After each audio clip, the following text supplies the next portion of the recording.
In this video, we will show you how to replace your fuel pump assembly on this Subaru Impreza. This will be located under your rear seat. Let's get into it. Okay, friend, let's get started on our job. We're going to have to make our way under the hood. We're looking for the fuse box. For the fuse box, you have two locking tabs, one here and one on the side. We'll just grab those, lift this straight up. Now, once we have that up, we're looking at the legend here. This is going to tell us what each and every one of the fuses in this box is for. The bottom right-hand corner is a 15 amp fuel pump fuse. We'll just match that up with the fuses right down here. Remove the 15 amp fuse and then attempt to start your vehicle. Need some pliers for this.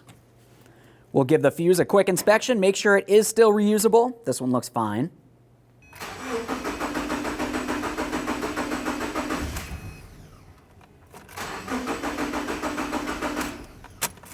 Now, once you've found that the vehicle does not start and continue running, you should be out of fuel pressure in the system. So we'll just go ahead and reinstall that 15 amp fuse, make sure it is secure, and reinstall our protective cover.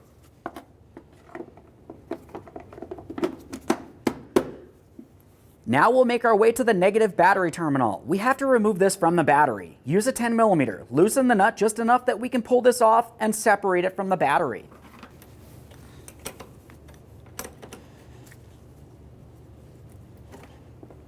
We're going to have to carefully lift up on the front of the seat and pull this away. What you'll find is that you have two locking tabs on this, one on each side of the seat itself. We'll have to make our way underneath the seat, grab onto the tab, pull it forward a little bit to unlock this, and then we can lift it straight up. Once we've done one side, we'll do the exact same thing on the other side of the rear seat. Difficult to get your hand under here. There we go.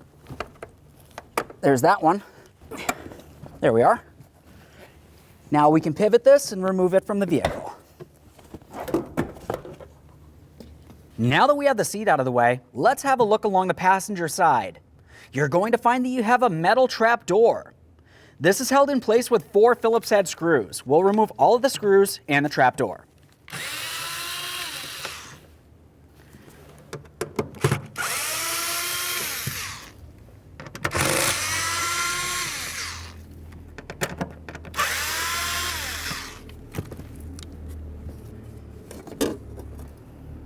Now with that out of the way, we'll use some compressed air in the area, just in case there's any debris.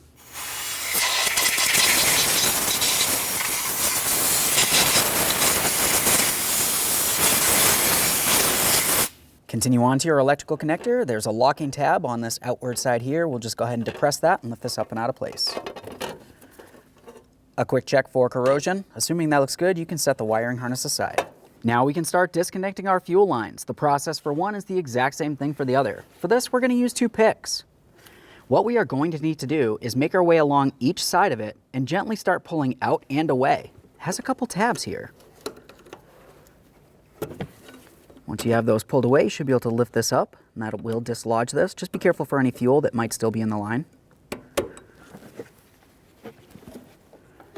Slide that off of there. Got a little bit of fuel, but that's okay. Now, as I mentioned, we'll do the exact same thing over here. Carefully get under it with your pick, pull it away.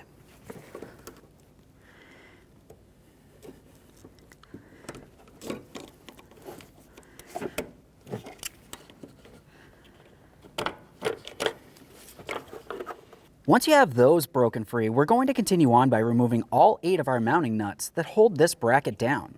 The bracket's what's holding the fuel pump down inside the fuel tank here. Here's our 8mm.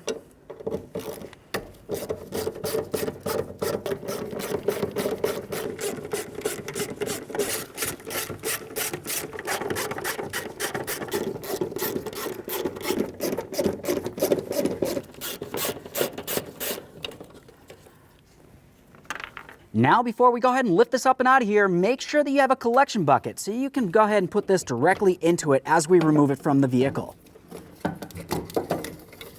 Remove this bracket.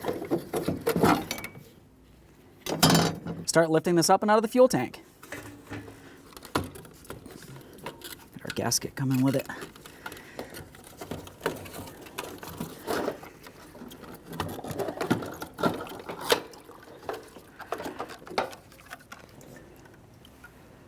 Remove the gasket, and there it is, friend. Okay, let's get ready for installation of our brand new fuel pump assembly. The first thing we do before we slide it into place is to install the gasket. We'll just go ahead and bring this all the way up to the top. Carefully start putting this in place, putting the level sensor down and in first. We'll make sure the lines are out of the way as we bring this down.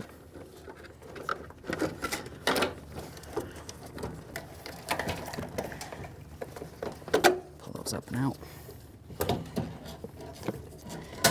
Okay. Now the next thing we're going to do is continue on by aligning that gasket. Now while we're holding that down, we'll carefully get the bracket in place. That should slide underneath this area. Be careful not to pinch your lines. Now when looking at the bracket, you're going to find you have a small notch right along here. And if you were to look at the fuel pump, there's an area that will line up with that, right underneath there. We'll twist the fuel pump as needed until everything's lined up as it needs to be here. While holding this down, we can continue on with all 8 of our mounting nuts. Just go ahead and start them on and snug them up.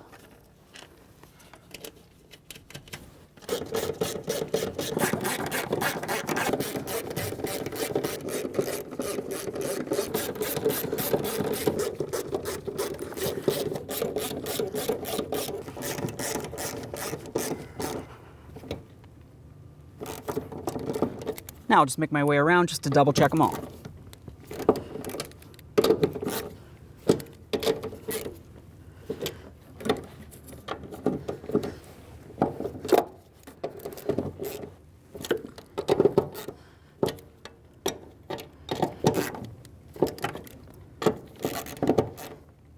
We'll continue on with our fuel lines. Once again, the process for one's the same for both. Press them onto the fuel pump as far as possible and lock them down by pressing in on the tab. Confirm that both of them are secure. You do not want them falling off while you're driving down the road. Now it's time for our electrical connector. You want to make sure you have the locking tab facing towards the passenger side of the vehicle. Listen for a click from that. We'll give that a nice tug as well. Reinstall your protective cover. We'll use our Phillips head screws here.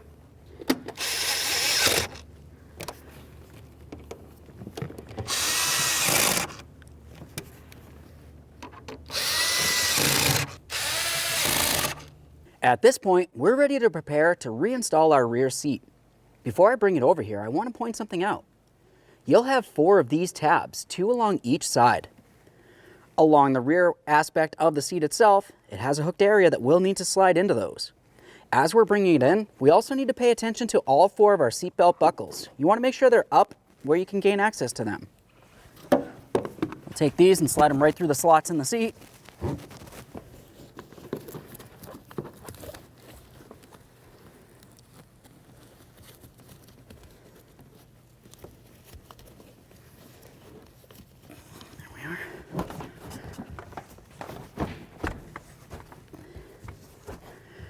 Now, once you feel as though you have it slid in, locked in, and your seatbelt buckles are up like this, we can continue on by pressing the front down into its locking clips.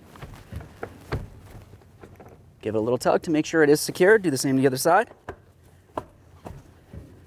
Make your way back up under the hood. We'll reconnect our negative battery terminal. Press that onto the battery as far as possible. Use your 10mm and make sure this is nice and tight. Let's check them both. Now we can start up the vehicle. Now as we go to crank this, you might find it takes a little bit longer because we have to create fuel pressure leading up to the engine.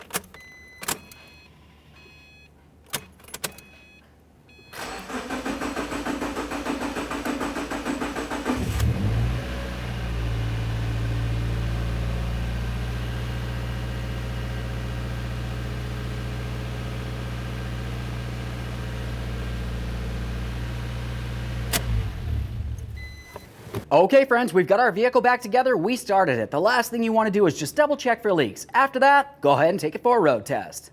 Thanks for watching. When only the best will do, demand TRQ. The only company that lets you view before you do. TRQ is committed to offering the highest quality aftermarket auto parts that are engineered for peace of mind. Thanks for using and viewing with TRQ.